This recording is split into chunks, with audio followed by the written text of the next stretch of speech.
Welcome to this presentation.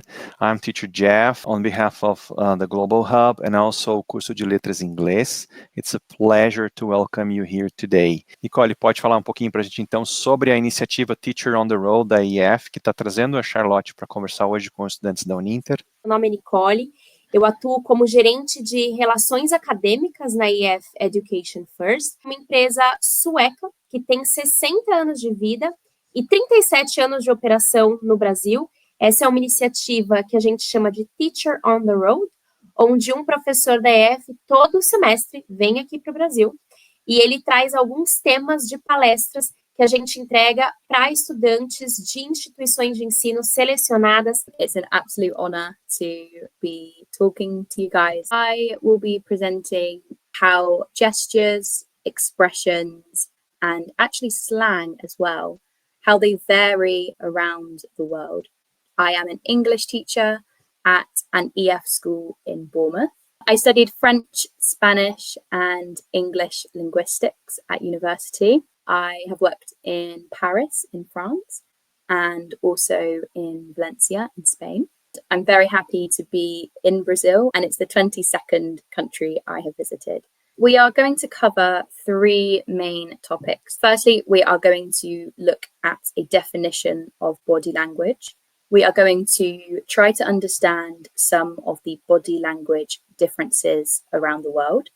And finally, we will be looking at some slang in US and UK English. What is body language? We have a very simple definition here, and it's all about how we communicate, but without using any actual words. It could be our facial expressions, the gestures that we use, and even our posture, so how we are presenting ourselves. We have a lovely expression in English, which is actions speak louder than words. Just the way that we are acting, the way that we are presenting ourselves, can give so much more information than the words that we may or may not use. So, looking at facial expressions, of course, smiling is a really, really big one. And the different smiles that we give people can have a different view. If I smile naturally, like this, you can tell that I'm happy and I'm willing to be spoken to. But sometimes we might smile in a more sarcastic way. We can show our anger or our upset with our facial expressions. Our facial expressions also show if we are feeling embarrassed. Eye contact is something that is a very important indicator of how we are feeling. If we are confident, we are more likely to have prolonged eye contact. If we are nervous, maybe we look away a bit more. Maybe our eyes go down to the floor. And blinking, it can mean a few different things depending on where people are from. Moving on to gestures, using our hands while we are talking really helps to give our message more meaning. Asking for the bill, there's a gesture that you might do.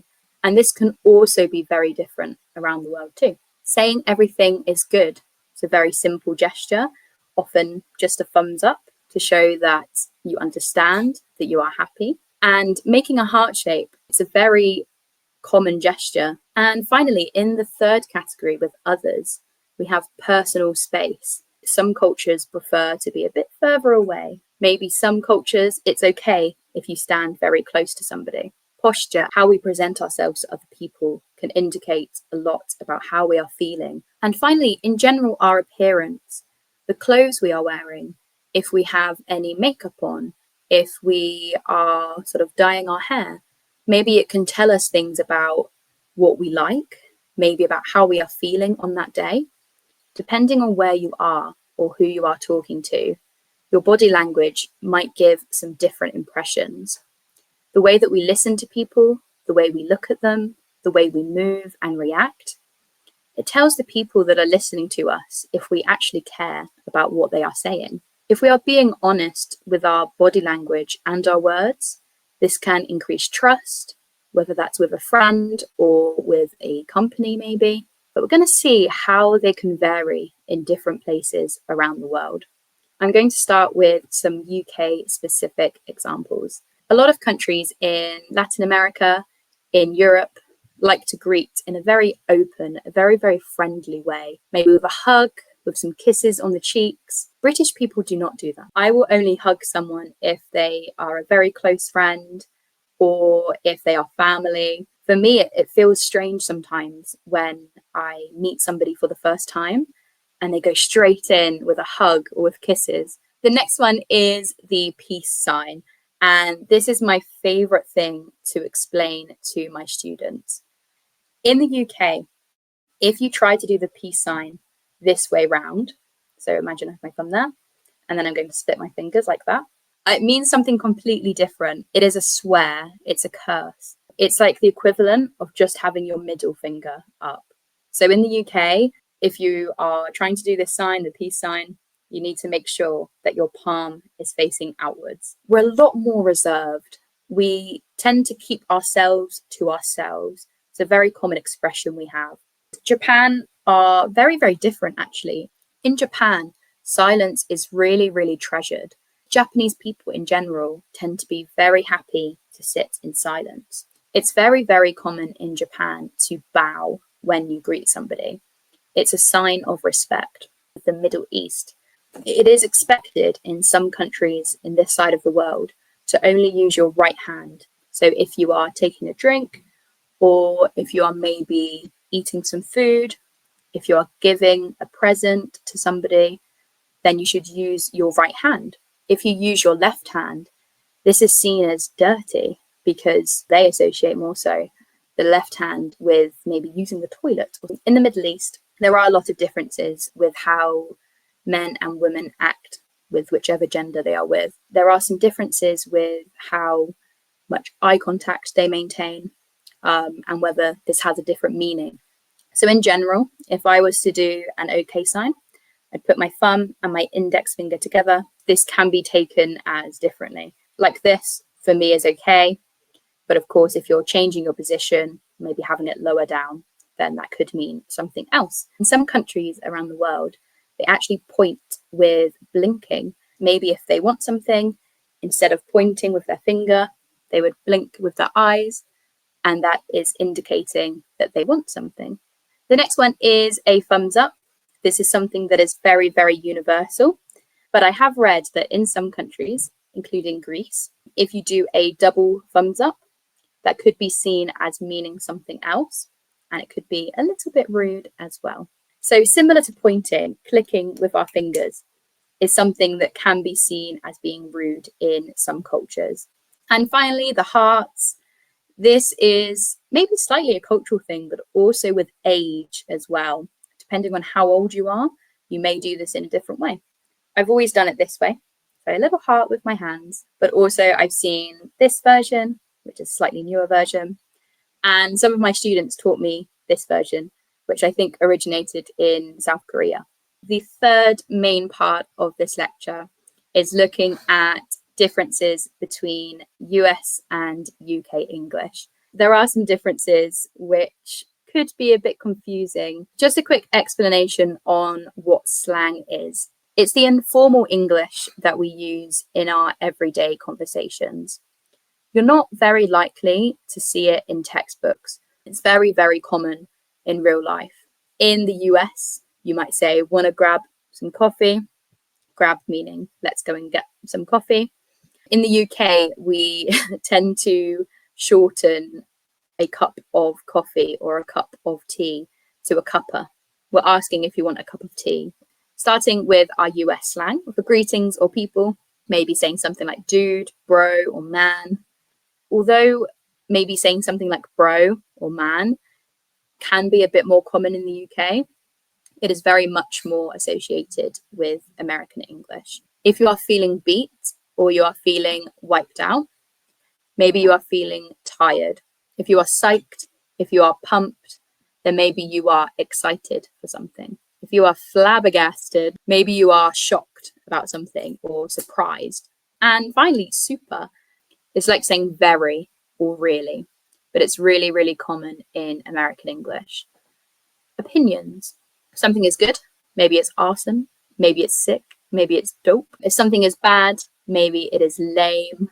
And sketchy. Something is sketchy. It is just a bit Bit strange, maybe a little bit dangerous as well, because of the influence of television and film.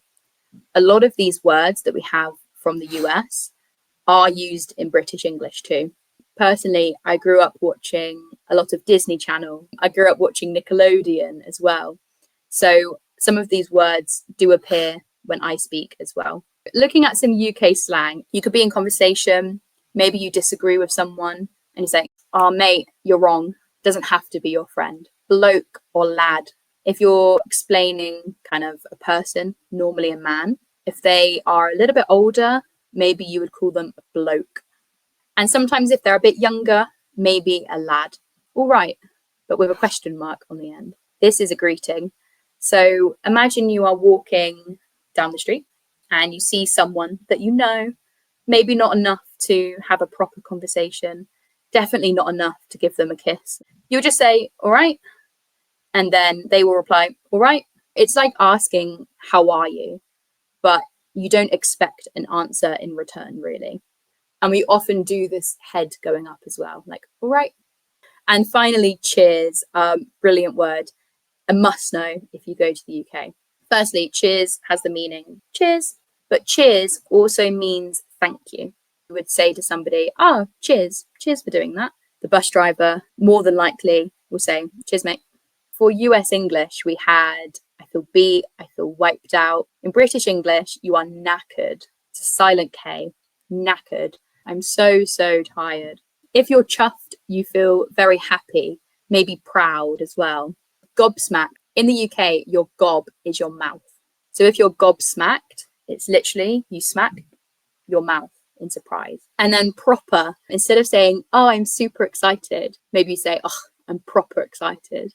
Opinions, if something is really good, maybe you'll say it's brill, short for brilliant, or banging. This is a much more recent slang word. This burger is banging. If something isn't very good, maybe it is rubbish. Then instead of sketchy, which we do say sometimes as well, you can say dodgy. Depending on where you are in the world and who you are talking to, you do have to be a little bit careful with some of these words.